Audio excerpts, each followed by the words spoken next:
نہیں ہوں میں کہ سجدے کروں بشر کو، یعنی یہ آدم نور ہوتا یا اس کے پیشانی میں نور محمدی ہوتا تو پھر میں سجدہ کر لیتا، اور کچھ نہ بنا تو کہا آدم کی پیشانی میں محمد کا نور آیا تھا، تیری ایسی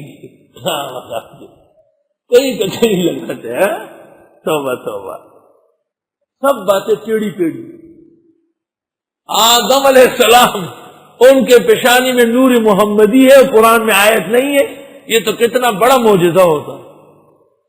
اور رسول اللہ نے صحیح حدیث میں نہیں کہا کہ وہ سجدہ آدم کا نہیں تھا، وہ میرے نور کا تھا، تو پھر ابو بکر عمر کہتے کہ وہ نور تھا، یہاں آپ قریب بیٹھے، دور بھی نہیں بیٹھے، ہم بھی سجدہ کریں۔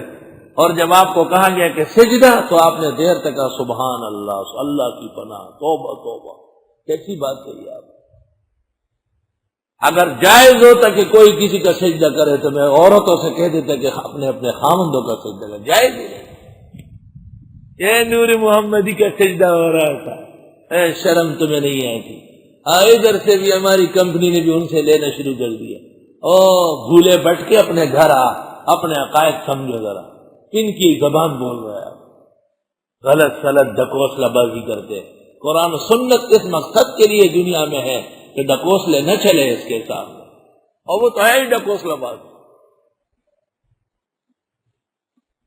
کہتے وہ شیخ عبد القادر نے جس بوڑھی عورت کے کہنے سے دعا کی اور 11-12 سال بعد کشتی میں بارات بجتی ہوئی، ڈول ڈپکڑے بجتے ہوئے، دولہا دلہن بیٹھے ہوئے، پھر ڈوبی ہوئی کشتی بحال ہو گئی پیارے پیر کی دعا ایسی۔ وہ کہاں ہے؟ کہتے وہ جہلم کے پاس، جہلم نہیں پنجاب، کشتی ڈوب گئی تھی بغداد میں، اور دولہا اور دلہن نکل آئے یہاں جہلم میں، ایک قبر ہے اس کا نام ہے دولہے شاہ، کہتے یہ دولہے شاہ ہے۔ اچھا جی، تو میں ان کو ایک قصہ سناتا ہوں۔ وہ ایک فقیر تھا اور ایک فقیر نہیں، دونوں بھیک مانگتے تھے کالا باغ کے علاقے میں، اور گرمی لگی ان کو، میاں بیوی نے کہا چل نہا لیتے دوپہر کو۔ فقیرنی نے اس دوران کسی اور فقیر کے ساتھ دانا چگ لیا تھا اور اس کو کہا تو تیار رہے، میں تیرے پاس بھاگ آؤں گی، اور اس کو سمجھایا کہ یہ میرا خاوند مجھے دریائے کنارے لے جاتا ہے، تو دوسرے گھاٹ کے پیچھے تیسرے گھاٹ پہ رکشہ کھڑی کر اور ایک خواتین کا جوڑا بھی لے آنا۔ اس نے کہا ٹھیک ہے، وہ رکشہ لے جا کے وہاں درختوں میں چپکے سے کھڑا کیا۔ اس نے اپنے خاوند کو کہا تجھے گرمی بہت لگی، تو پہلے نہ آؤ، تو خوب نہ آیا، باہر آ کے بیٹھ گئے۔ بیوی سے کہا تو چل، وہ گئی، ایک لڑکی لگائی، دوسری لگائی، تیسری لڑکی ایسی لگائی کہ درختوں کے بیچ بیچ میں بھاگی، اور وہاں جا کر کے اس کے یار نے کپڑے اس کو دے دیے، وہ پہن لیا، رکشے میں چڑھ گئی، اس کے ساتھ چلی گئی۔ فقیر کافی دیر بیٹھا رہا اور پھر شور مچایا، میری بیوی ڈوب گئی، لڑکی لگائی پانی میں، ڈوب کے آئی ہی نہیں۔ لوگ آئے، تار وار جال لے آئے، جو طریقہ ہے لاشوں کے نکالنے کا، 8 10 دن 20 دن مہینہ گزر گیا، وہ تو بھاگ گئی تھی، وہ کہاں تھی کہ نکلتی۔ فقیر نے واپس اپنا ڈنڈس اٹھا اور کشکول اٹھا کے بھیک مانگنے لگا۔ اب 2 سال گزرے ہیں، ڈیرہ غازی خان میں ایک مکان پر یہ بھیک مانگنے آ رہا ہے، اور وہ فقیرنی اس گھر سے بھیک مانگ کے نکل رہی ہے۔ اس نے جو ایسا دیکھا کہ وہ میری بیوی، تو یہ اس کو کہتا ہے واہ فقیرنی، ڈبکی اتھے لگائیں گے تو نکل کس سے آئیں گے؟ وہ جو ڈبکی لگائی وہ یہاں ہوا بریلی ہے، تمہیں شرم نہیں آئی؟ تمہاری ڈولیاں بغداد والی جہلم میں نکل آئی، واہ فقیرنی، ڈبکی اتھے لگائیں گے تو نکل کس سے آئیں گے؟ اس نے سامنے کہ وہ جو نیچے گئی تھی اب اس گھر سے نکل آئی۔ یا خدایا، یہ ہے ابلیس غیر مقلد۔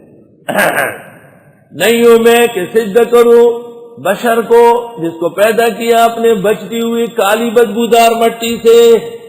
قال فخرج منہا، اللہ نے فرمایا نکلو یہاں سے۔ بدعتی کا علاج کیا ہے؟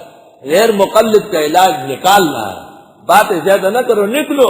فإنک رجیم، تو دھتکارا گیا ہے، تمام بزرگوں نے تجھے بد دعائیں دی۔ وإن علیک اللعنۃ الی یوم الدین، اور بے شک تجھ پر لعنت ہے قیامت کے دن تک۔ ڈر سمجھنے کی کوشش کرو، ڈرنے کی کوشش۔ ایک شخص مجھے کل ملا، آپ نے یہ بیان کیا، وہ آرام سے بیٹھو، تجھ جیسا دل خدا نے مجھے نہیں دیا ہے، میں اس خدا پر ایمان رکھتا ہوں جو اکیلا موت و حیات کا مالک ہے، میں اس خدا کا پیدا کردہ ہوں اور اس کو وحدہ لا شریک مانتا ہوں، جس کے دین حق کے سامنے یہ مجھے خس و خاشاک مکھی و مچھر نظر آتے ہیں، میں تجھ جیسے ایمان رکھتا ہوں، کیا اپنے ایمان مجھ پہ نہ قیاس کرو۔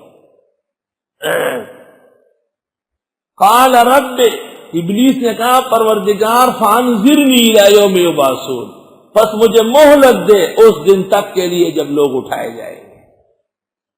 قال فإنک من المنذرین، اللہ نے کہا چل تجھے مہلت دے دی گئی، کہتے جی مستجاب الدعوات بن جاؤ، مستجاب الدعوات کمال نہیں ہے، متبع سنت کمال ہے۔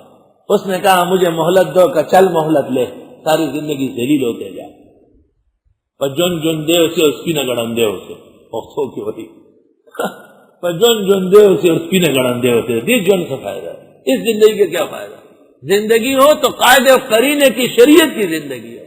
نظام الدین اور جمیل خان، مولانا حبیب اللہ مختار اور لدھیانوی، جو زندگی اللہ نے دی تھی وہ گزار گئے، لیکن در و دیوار نوحہ کے نہ ہے، اور ہر درخت و شجر و حجر قاتل پر لعنت کر رہا ہے، اور ان کے لیے دعائے مغفرت اور رفع درجات کر رہا ہے۔ یہ بیش بہا زندگی ہے۔